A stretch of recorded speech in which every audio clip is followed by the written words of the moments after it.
जो विचारवान उपासक है वो इन बातों का चिंतन करे, उसका राग द्वेष नष्ट हो जाएगा। परमात्मा प्राप्ति के लिए राग द्वेष रहित होना अत्यंत आवश्यक है। पहला, जो व्यक्ति अपने प्रति राग या द्वेष रखता हो उससे उदासीन हो जाओ। तुम्हें बहुत प्यार करता हो तो उदासीन हो जाओ, या बहुत द्वेष करता हो तो उदासीन। उदासीन कोई मतलब नहीं। उदासीनता इसे कहते हैं जैसे हम रास्ते में जा रहे हैं और कोई गाली बक रहा है, हम ही को दे रहा है गाली, तो हम उसी मस्ती से चले जाएं जिस मस्ती से जब कोई कुछ नहीं कह रहा था हम निकल रहे थे। वही हमारी मस्ती सुरक्षित होनी चाहिए। ऐसे ही कोई हमें बहुत प्यार कर रहा है, हमारी बड़ाई कर रहा है, कोई मन में खुशी नहीं होनी चाहिए। जैसे कोई निंदा करे तो हमें कोई दुख नहीं, ऐसे कोई प्रशंसा करे तो हमें कोई सुख नहीं, ऐसे कोई हमें प्यार करे तो कोई सुख नहीं, हमें नफरत से देखे तो कोई दुख नहीं। ये परमार्थ के पथिक की स्थिति है, ये धारण करनी होगी। कोई बहुत प्यार कर रहा है तो उसका स्वभाव है, कोई बहुत नफरत कर रहा है उसका स्वभाव है, कोई स्तुति कर रहा है उसका दिमाग है, कोई निंदा कर रहा है उसका दिमाग है। उसने अपने अपने दिमाग से दोनों कर रहे हैं। हमको अपने दिमाग से रहना है, हमको देखना है स्तुति करने वाले में भी भगवान, निंदा करने वाले में भी भगवान, न राग न द्वेष। दूसरी बात, यदि हम सच्चे संतों का संग करेंगे, विरक्तों का संग करेंगे, तो हृदय में राग द्वेष टिक ही नहीं पाएगा, क्योंकि राग द्वेष की सत्ता नहीं। हम ये जाति पक्ष लेकर, धर्म पक्ष लेकर, ये जो बड़े बड़े सब बवंडर है, ये शुद्ध परमार्थ से हमको विलग कर देते हैं। इसलिए भाई जी महाराज ने कहा बड़ी बड़ी समिति और सभाओं में नहीं जाना चाहिए। भगवान का सत्संग सुनो, नाम जप करो, भजन करो, सब में वही प्रभु विराजमान है। वैराग्यवान सच्चे संतों का संग करने से हमारे हृदय से राग द्वेष नष्ट हो जाता है। तीसरा, जब हमारा हृदय भगवान का चिंतन करता है और सच्चे संतों का संग सुनता है तो हमारे हृदय में पवित्र विचार आते हैं, सच्चे अच्छे विचार आते हैं, सत्य विचार आते हैं। तो सत्य विचार में ये मायाकृत अपवित्र विचार, राग द्वेष, राग से भी हृदय अपवित्र होता है और द्वेष से भी अपवित्र होता है। ये अपवित्र विचारों की सत्ता नहीं रह जाती। जब हम सच्चे संतों का संग करते हैं, उनके श्रीमुख से सच्चा परमार्थ सुनते हैं, तो हमारे हृदय में शुद्ध विचार आते हैं। शुद्ध विचारों के आगे ये अशुद्ध राग द्वेष रूपी विचार टिकते नहीं हैं। चौथा, महात्माओं का संग करने से पुण्य वृद्धि होती है और दुरात्माओं का संग करने से पाप वृद्धि होती है।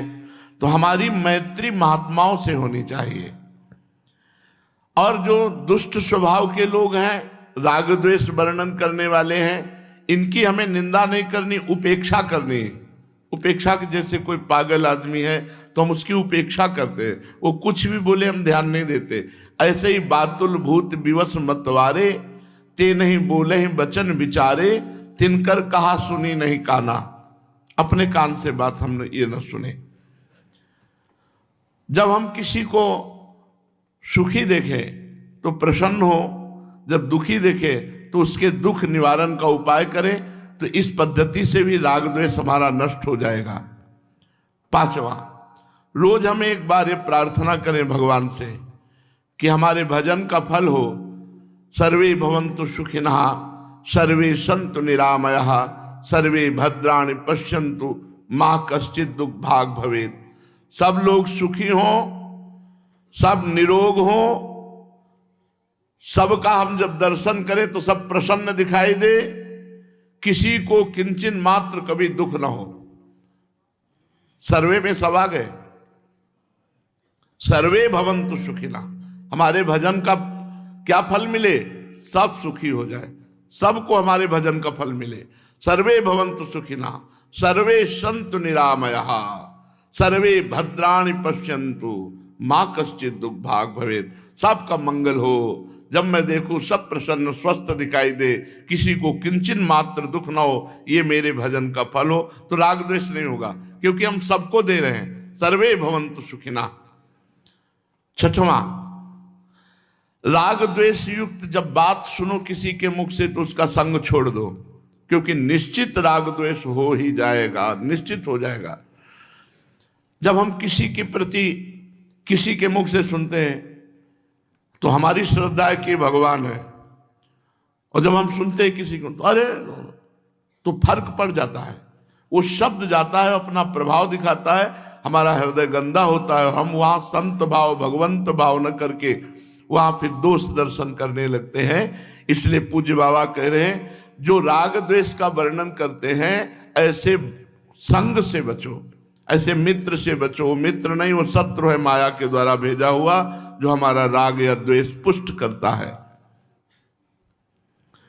सातवां, मेरा लक्ष्य है राग द्वेष मिटाना, ऐसा दृढ़ नियम ले लेना, ना किसी से राग ना किसी से द्वेष। आठवां, ऐसे राग द्वेष युक्त पुरुषों से वस्तुएं ना ली जाएं, व्यवहार ना बनाया जाए। जो आप में राग करता हो उससे नहीं, और जो आप में द्वेष करता हो उससे नहीं। उदासीन से ले लो, जो उपेक्षा पूर्वक दे ले लो, बहुत बढ़िया लाभ मिलेगा उससे। जो राग पूर्वक या द्वेष पूर्वक, दोनों से नहीं। उपासक को चाहिए कि लेन देन खान पान राग द्वेष पूर्वक नहीं होना चाहिए, नहीं तुम्हारा राग उससे हो जाएगा। नवा, ये ब्रह्म सूत्र स्मरण करता रहे, असंगोहम पुरुषः, असंगोहम पुरुषः, मैं असंग हूं, मैं किसी का साथी नहीं, कोई मेरा साथी नहीं। कबीरा खड़ा बाजार में, सबसे पूछे खैर, ना काहू से दोस्ती और ना काहू से बैर। ये न राग न द्वेष। कबीरा खड़ा बाजार में, सबसे पूछे खैर, ना काहू से दोस्ती ना काहू से बैर। दसवां, ये असंगोहम पुरुषा बहुत बढ़िया सूत्र है, 2-4 बार तो याद ही कर लेना चाहिए। असंगोहम पुरुषा, इसका सीधा अर्थ है, दुनिया में लाखों का मेला जुड़ा, हंसा जब जब उड़ा तो अकेला उड़ा। असंगोहम पुरुषा, ये बहुत ही अमृत में शब्द है। असंगोहम पुरुषा, मैं असंग हूं, मेरा कोई नहीं, और कोई है ही नहीं तो मेरा कोई क्या, कोई है ही नहीं। असंगोहम पुरुषः, ये कई बार साधकों से कहते हैं, ये सूत्र समझ लो, असंगोहम पुरुषः, बड़ा अमृत में है। हंसा जब जब उड़ा तो अकेला उड़ा, कोई साथी नहीं। इसलिए उस दिन की बात याद करो जिस दिन तुम्हारे साथ कोई नहीं जाने वाला है, कोई ऐश्वर्य नहीं जाने वाला, कोई वैभव नहीं जाने वाला, कोई मित्र नहीं जाने वाला। उस समय असंगोहम, केवल आप होगे, और जो जो आपने कर्म किए वही आपको बार बार पीड़ित करेंगे। इसी जन्म में कर्मों को भस्म कर दो भगवान के भजन से, और भगवान के धाम की यात्रा करो। 10वां, हृदय का एक एक कोना नाम जप से भर दो, ठसाठस भर दो। कोई भी हृदय का कोना ऐसा ना बचे जिसमें नाम, ये लौकिक धन किसी काम का नहीं, यहां का यहीं रह जाएगा, तुम्हारे साथ कुछ नहीं जाएगा। असंगोहम, न वस्तु न व्यक्ति न स्थान न मित्रता न दुश्मनी, कुछ नहीं। किया हुआ कर्म, उसी कर्म को यहां भजन से भस्म कर दो तो मुक्त हो गए, भगवान के धाम में जाने का अवसर मिल जाए। एक एक हृदय का कोना नाम रूपी धन से भर दो, राधा राधा राधा राधा राधा। राग द्वेष की निवृत्ति हुए बिना ना भगवान की प्राप्ति होती है, ना ब्रह्मबोध होता है। ब्रह्मबोध या भगवत प्राप्ति नाम जप करो, दोनों हो जाएंगे।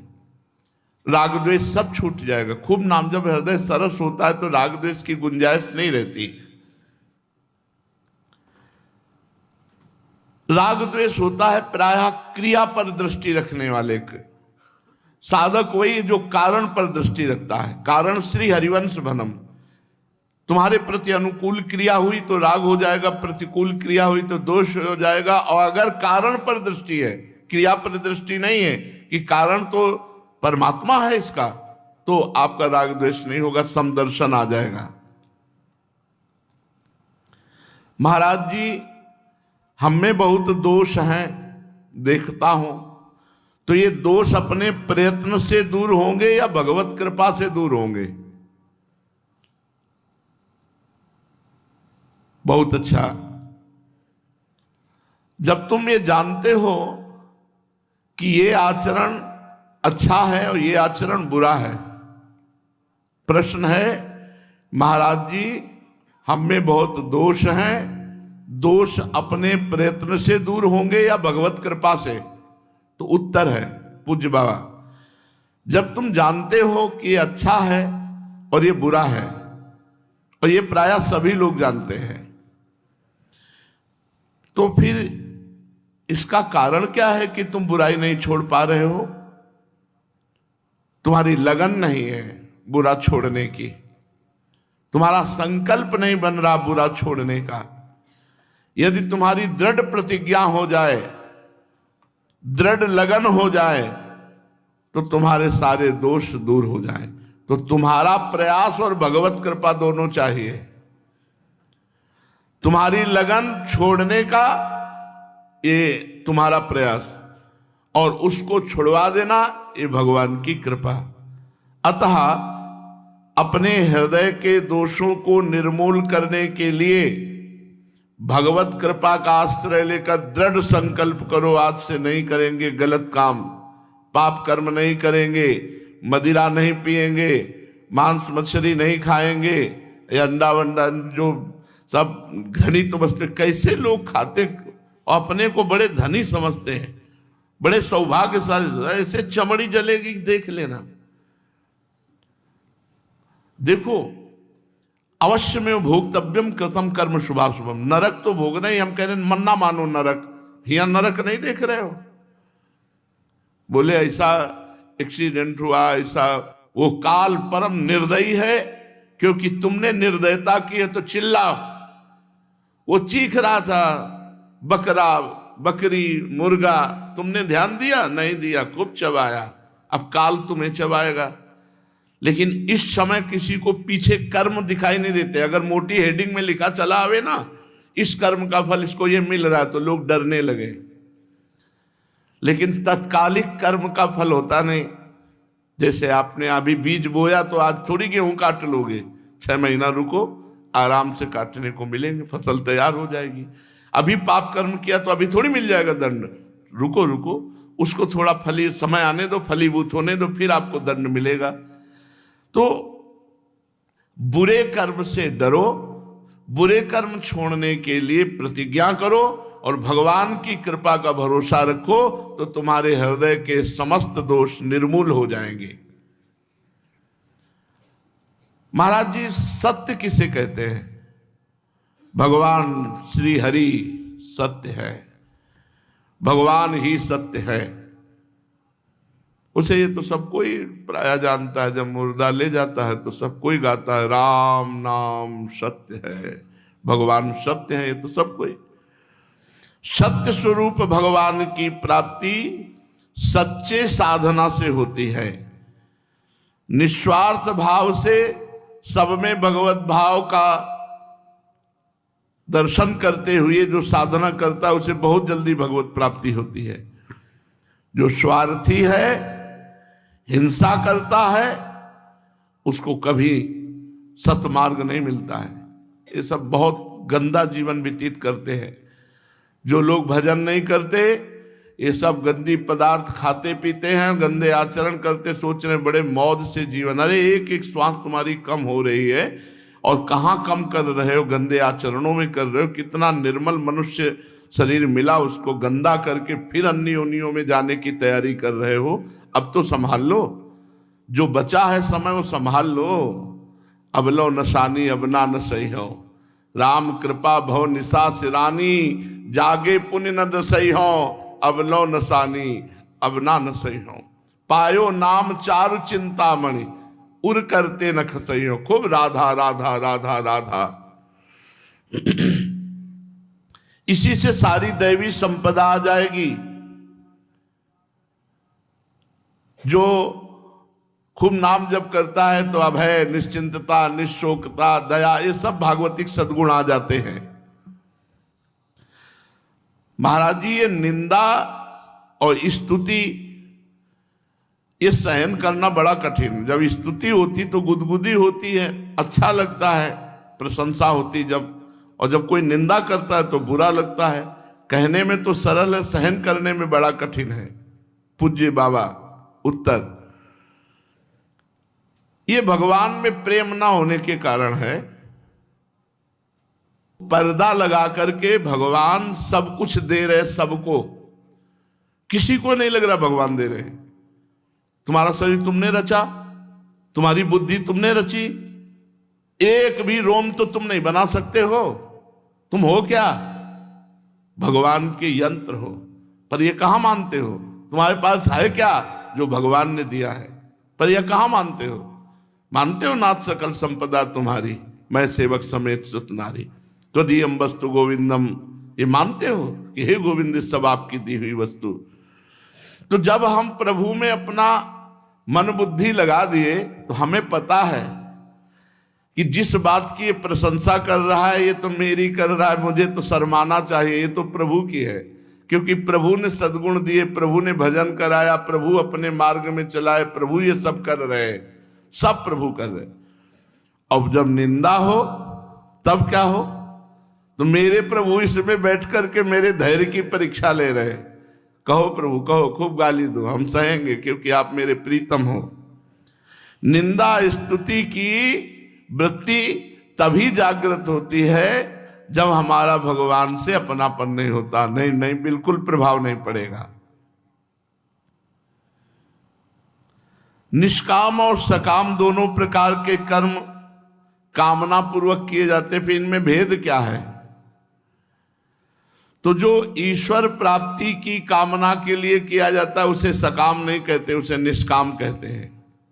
जैसे कहा जाता है इच्छा मत करो, इच्छा ही बंधन का कारण है। तो जो इच्छा शरीर भोग के लिए की जाती है वो बंधन का कारण हो, जो भगवान की प्राप्ति के लिए किया जाता है वो बंधन का कारण नहीं है।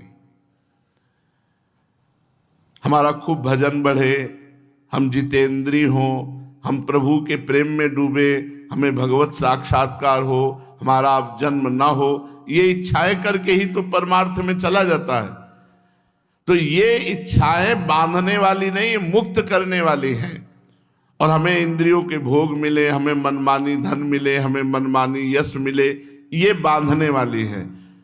तो दोनों में इच्छाएं होती, निष्काम में भी सकाम में भी। जो इच्छाएं भगवान को लेकर के होती वो मंगलमयी बांधने वाली नहीं होती, और जो इच्छाएं शरीर को लेकर होती वो सब बांधने वाली होती है। उन्हीं को सकाम कहा जाता है। एक इच्छा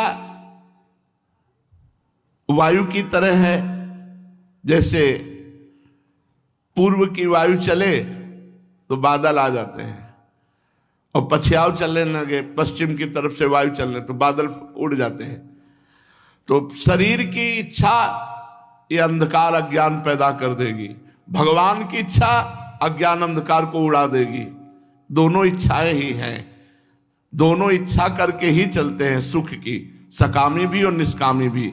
पर सकामी भोग सुख की इच्छा और निष्कामी भगवत सुख की इच्छा। चलते हैं श्रीमद् भागवत महापुराण। करुणामय भगवान श्री कृष्णचंद्र जी अक्रूर जी के यहाँ विराजमान हैं। अक्रूर जी ने भगवान की स्तुति की। श्री सुखदेव जी महाराज कहते हैं अक्रूर भगवान जी से इस प्रकार स्तुति करके हाथ जोड़कर खड़े हो गए। तब भगवान श्री कृष्ण ने मुस्कुराकर मधुर वाणी से मानो मोहित करते हुए कहा, हे तात, आप हमारे गुरुजन हैं, हितोपदेशक हैं और चाचा भी हैं। हमारे वंश में अत्यंत प्रशंसनीय तथा हमारे सदा के हितैषी हैं। हम तो आपके बालक हैं, सदा ही आपकी रक्षा पालन और कृपा के पात्र हैं। अपना परम कल्याण चाहने वाले मनुष्यों को चाहिए कि आप जैसे परम पूजनीय महाभाग्यवान संतों की सर्वदा सेवा करनी, उनकी आज्ञा में रहना, उनके अनुकूल चलना। आप जैसे संत देवताओं से भी बढ़कर हैं, क्योंकि देवताओं में तो स्वार्थ रहता है, संतों में स्वार्थ नहीं रहता। वही संत है जिसमें स्वार्थ नहीं है।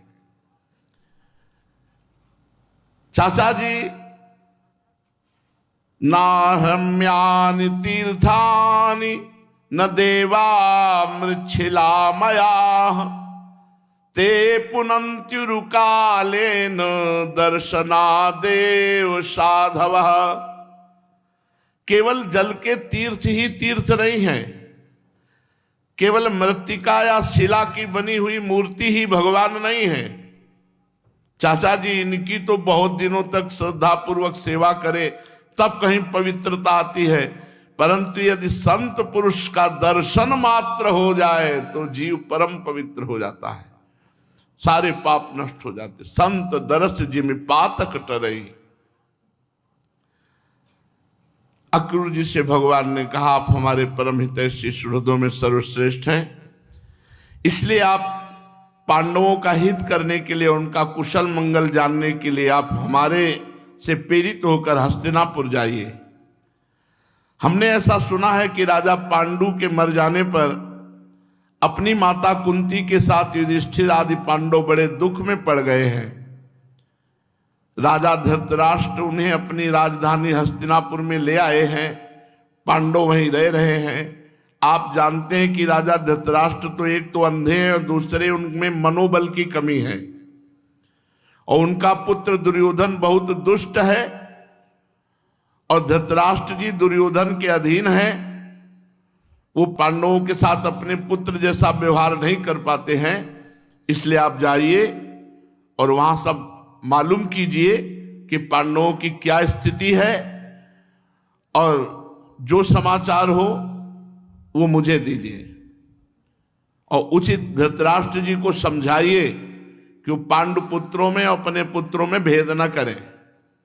सर्वशक्तिमान भगवान श्री कृष्ण जी अक्रूर जी को इस प्रकार आदेश देकर बलराम जी के साथ और उद्धव जी के साथ वहां से अपने निवास स्थान को लौट आए।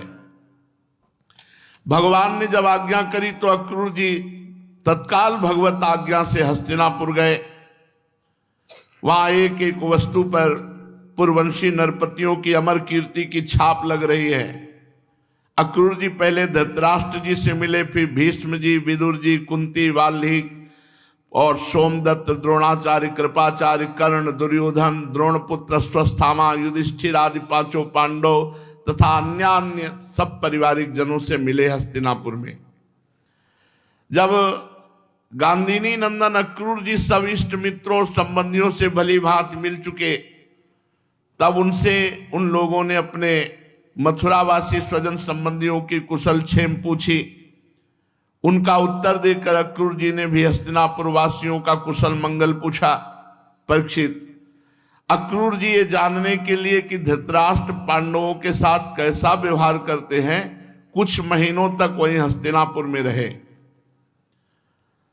धृतराष्ट्र में अपने दुष्ट पुत्रों की इच्छा के विपरीत कुछ भी करने की हिम्मत नहीं थी, और वही सम्राट थे धृतराष्ट्र जी। दुर्योधन, दुशासन, शकुनि आदि दुष्टों की सलाह के अनुसार काम करते थे। अक्रूर जी को कुंती और विदुर जी ने ये सब बातें बतलाई। धृतराष्ट्र के लड़के दुर्योधन आदि पांडवों के प्रभाव, शस्त्र कौशल, बल, वीरता और विनय आदि सद्गुण देखकर उनसे जलते रहते हैं, ईर्ष्या करते हैं। जब वे ये देखते हैं कि प्रजा पांडवों से विशेष प्रेम रखती है तो दुर्योधन बहुत चिढ़ जाता है और पांडवों का अनिष्ट करने पर उतारू हो जाता है। अब तक दुर्योधन आदि धृतराष्ट्र के पुत्रों ने पांडवों पर कई बार विषदान आदि बहुत से अत्याचार, और आगे भी इनके विनाश के लिए वो सोचेंगे, ऐसा विदुर जी और कुंती जी ने अक्रूर जी को बताया।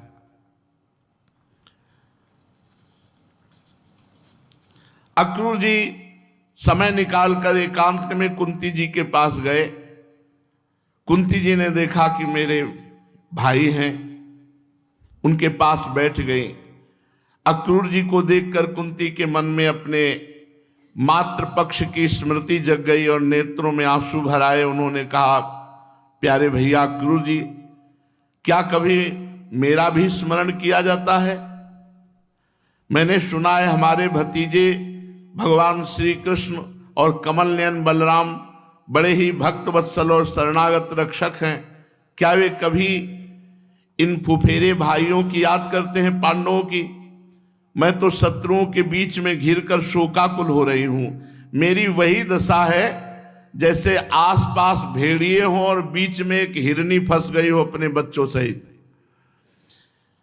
मेरे बच्चे बिना बाप के हैं, क्योंकि पांडु जी महाराज पधार गए तो पांडव अनाथ हो गए। क्या श्री कृष्ण कभी मुझ इन अनाथ बालकों को सांत्वदान देने के लिए यहां आएंगे? इतने में भावावेश बढ़ा और कुंती जी ने देखा कि सामने श्री कृष्ण विराजमान है भाव में। उन्होंने कहा, हे सच्चिदानंद श्री कृष्ण, कृष्ण कृष्ण महायोगिन विश्वात्मन विश्वभावन प्रपन्नाम पाहि गोविंद शिशुभिश्चावसीदति। हे कृष्ण, तुम तो महायोगी हो, विश्वात्मा हो, तुम सारे विश्व के जीवन दाता हो। हे गोविंद, मैं अपने बच्चों के साथ दुख पर दुख भोग रही हूं, तुम्हारी शरण में आई हूं, मेरी रक्षा करो, मेरी रक्षा करो, मेरे बच्चों को बचाओ।